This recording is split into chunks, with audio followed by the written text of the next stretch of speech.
ahead on the written advice of the Council of Ministers and also the Prime Minister, Mrs. Indira Gandhi.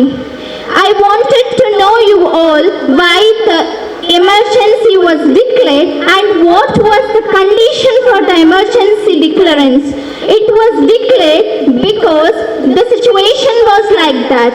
The Allahabad High Court found Indira Gandhi guilty of electoral malpractice, which was the violation of the institution and also the democracy, I can say here.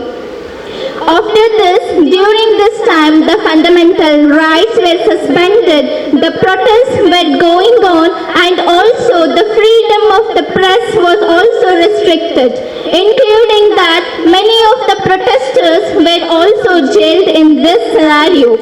When it comes, what was the output of means? It means the output was totally zero, since the total emergency was about 21 months, which means 1 year and more after that. Finally, the emergency was taken back on 21 March 1977. It was not only the protest but also many political hands behind it also who were working for the development of the nation. And finally, I could say that emergency was necessary for India also to know what democracy actually means here. Remember one thing, democracy is what people do and is for the people. And today it is also running for the people only. Finally, emergency was withdrawn and general elections were conducted and democracy was restored once again. This is the best example of how our ministers and also the great leaders of India protested against and made India stand up once again. Now, violations of the rules takes place when the Indians or the citizens of India do not follow the rules and regulations of the India and also don't abide the democracy.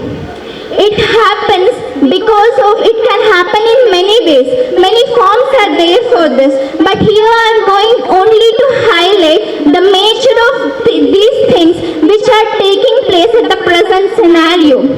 For example, according to the Article 324 to 329, it is mentioned that free fair elections are the part of our democracy, where elections define us, elections define our whole India. But today, unfair elections are taking place, where vote banking and others are going on. But it is not actual representation of India. Finally, according to the Directive Principles of State Policy and also Article 51A, citizen rights are also encouraged and also are ensured.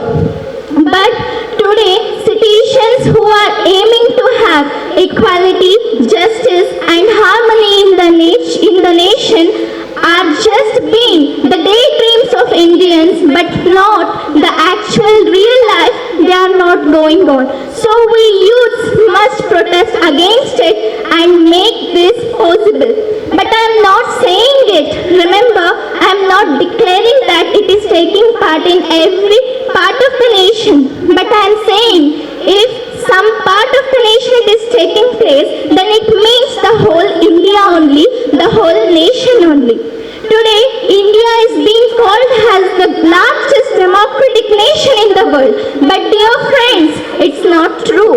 We Indians don't need this one, that India is the largest democratic nation in the world.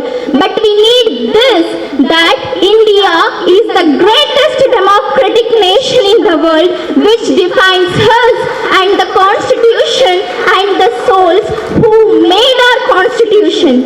Our democracy or our constitution won't say you Hindu, you Muslim, or you belongs to some other gender, creed or something. But the preamble of our constitution starts with we, the people of India.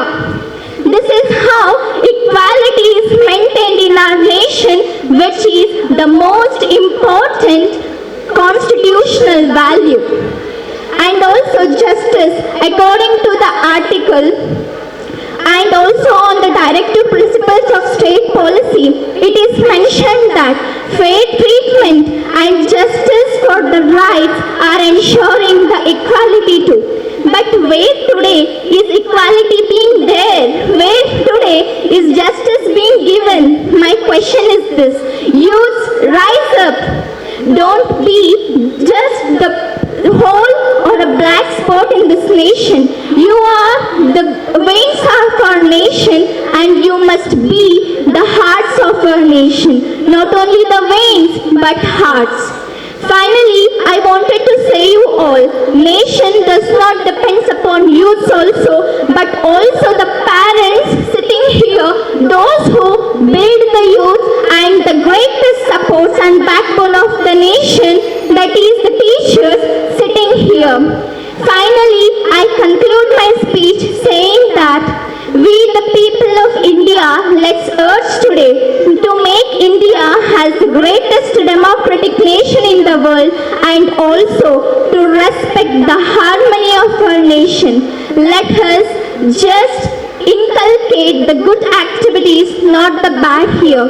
And finally, I would like you all just to have one oath today at this moment only, that pledge yourself for your motherland and also stay passionate towards your motherland, which makes your motherland proud, and be proud of your motherland. Thank you. ಧನ್ಯವಾದಗಳು Bhoomika SK. ಅವರಿಗೆ. ಕವಿತಾ ಗುಳನಳ್ಳಿ.